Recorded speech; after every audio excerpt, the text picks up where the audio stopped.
Hello friends, welcome to another new video. নিয়ে চলে এসেছি তোমাদের জন্য আরও একটি গুরুত্বপূর্ণ আপডেট। এই মুহূর্তে সবচেয়ে বড় বিগ ব্রেকিং আপডেট তোমাদের জন্য নিয়ে চলে এলাম। প্রথমত, গরমের ছুটি কি হবে? গরমের ছুটি নিয়ে অনেকেই কনসার্ন ছিল। গরমের ছুটি নিয়ে কলেজ ইউনিভার্সিটির স্টুডেন্টসরা যেমন কনসার্ন ছিল, তেমনি স্কুলের স্টুডেন্টসরা কিন্তু তেমনিভাবে চিন্তিত ছিল। আমরা জানি যে হিট ওয়েভের জন্য পশ্চিমবঙ্গে গরমের ছুটি কিছুটা দিন এগিয়ে আনা হয়েছিল। তার পরবর্তীতে 2 মে থেকে শুরু হয়েছিল গরমের ছুটি, এবং সেখানে দেওয়া হয়েছিল আনটিল ফার্দার অর্ডার পর্যন্ত স্কুল বন্ধ থাকবে। তো কি হলো সেই বিষয়ে, কলেজ ইউনিভার্সিটিরও বা গরমের ছুটি কি হতে চলেছে, আজকের এই ভিডিওতে ডিটেল ডিসকাশন করতে চলে এলাম। যারা নতুন আছো এই চ্যানেলে, অবশ্যই চ্যানেলটিকে সাবস্ক্রাইব করে পাশে থাকা বেল আইকনটি ক্লিক করে দেবেন, যাতে সমস্ত তথ্যগুলো তোমরা টাইম টু টাইম এখান থেকে পেয়ে যাও। প্রথমত, 2রা মে থেকে গরমের ছুটি অলরেডি চালু হয়ে গেছে বিভিন্ন স্কুল টু স্কুল। এবার প্রশ্ন হচ্ছে কলেজ টু কলেজ কবে গরমের ছুটি হবে? অলরেডি আমি তোমাদের বলেছিলাম যে কলেজ টু কলেজ কিন্তু গরমের ছুটি পড়তে শুরু করে দিয়েছে। তো বিভিন্ন কলেজ বা ইউনিভার্সিটির তথ্য রয়েছে আজকে। তার আগে স্কুলটা শেষ করে নিই। স্কুলের এই গরমের ছুটি নিয়ে হাইকোর্টে একটি মামলা হয়েছিল ডিভিশন বেঞ্চে।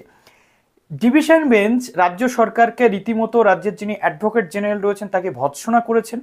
তাকে বলা হয়েছে যে স্কুল যদি দিনের পর দিন এইভাবে বন্ধ থাকে বা গরমের ছুটি কতক্ষণ পর্যন্ত থাকতে পারে সেটা ক্লারিফাই করতে বলা হয়েছে।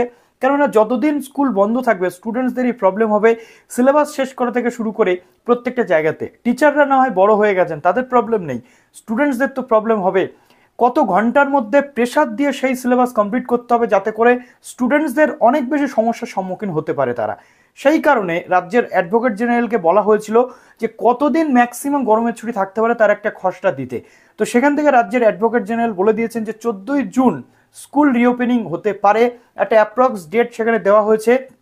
কেননা এটা একটা স্বাভাবিক ব্যাপার যে গরমের ছুটি বা এই ছুটি সেই ছুটিতে অনেক ক্ষেত্রে স্কুল বন্ধ থাকার ফলে স্টুডেন্টসদেরই আলটিমেটলি কিন্তু স্টুডেন্টসদেরই সাফার করতে হয়। তো সেখানে আদালতের এই ভৎসনার মুখে রাজ্যের অ্যাডভোকেট জেনারেল বলেই দিয়েছেন যে গরমের ছুটি 14ই জুন 2023 পর্যন্ত বর্ধিত রয়েছে, তার পরবর্তীতে ওপেন হয়ে যাবে।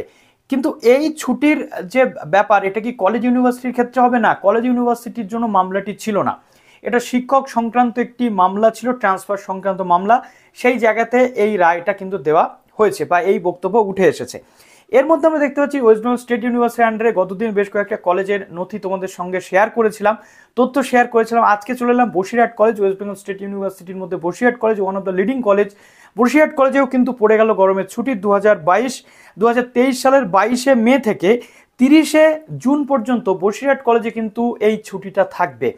সুতরাং বসিরহাটের পাশাপাশি রাজ্যের অন্যান্য ইউনিভার্সিটির কলেজেও কিন্তু ছুটি থাকছে। গতদিন কলকাতা বলে দিয়েছিলাম, গতদিন আরও একাধিক ইউনিভার্সিটি বলেছিলাম। বর্ধমান ইউনিভার্সিটির একটি কলেজের পক্ষ থেকে চলে এসেছে তথ্য, যেখানে বলা হচ্ছে এত দ্বারা মহাবিদ্যালয়ের সমস্ত ছাত্রছাত্রী সহ অন্যান্য সকলকে জানানো যাচ্ছে যে বিশ্ববিদ্যালয়ের নির্দেশিকা অনুযায়ী 19/5 থেকে 22/5 থেকে 19/5 এবং 19/5 এসেছে নোটিশটা, 22/5 থেকে 17/6 পর্যন্ত মহাবিদ্যালয়ের সামার রিসেস কিন্তু চলবে। অর্থাৎ বর্ধমান ইউনিভার্সিটির আন্ডারে কলেজগুলোও কিন্তু গরমের ছুটি পড়ে গেল। কল্যাণ ইউনিভার্সিটিতে গরমের ছুটি এখনো দেবে কিনা কনফার্মেশন নেই। বিদ্যাসাগর ইউনিভার্সিটিতে কি হচ্ছে পরবর্তীতে তোমাদের জানাবো। তবে হ্যাঁ, নর্থ বেঙ্গলের দিকে যে ইউনিভার্সিটিগুলো রয়েছে, like north Bengal university, Cooch Behar Panchanan Barma university, SKBU, এই জায়গাগুলোতেও এখনো গরমের ছুটির কোনো জায়গা তৈরি নেই। এগুলো হচ্ছে হিল এরিয়া। হিল এরিয়াতে গরম যেহেতু একটু দেরিতে আসে, সুতরাং এখানেও গরমের ছুটি একটু ডিলে হবে। গতদিনকার ভিডিওতে অনেকে কমেন্ট করেছো যে কলকাতা অধ্যুষিত কলেজ বা ইউনিভার্সিটি ছাড়া রাজ্যের আর কি কোথাও কলেজ বা ইউনিভার্সিটি নেই? অবশ্যই আছে বন্ধুরা। আর সেই কারণে সোমনাথ দা তোমাদের প্রত্যেকটি ইউনিভার্সিটি বা কলেজের জন্য কিন্তু কাজ করে। তোমরা একদম রাগ করো না এসডি টিউটোরিয়াল গাইডের ওপর। আমি যখনই যেমন তথ্য পাই প্রত্যেকের জন্য সমানভাবে পরিবেশন করার চেষ্টা করি। তোমরা আমাকে দয়া করে ভুল বুঝো না। আজকে তোমাদের সাপোর্টে আমি 1,12,000 এসে পৌঁছেছি। আশা করছি আরও 1 লাখে আমরা খুব তাড়াতাড়ি পৌঁছতে পারবো। তো চলো ভিডিওটা এখানে শেষ করলাম। ভালো থেকো সবাই, সবাই সুস্থ থাকো, শান্তিতে থাকো। Best of luck.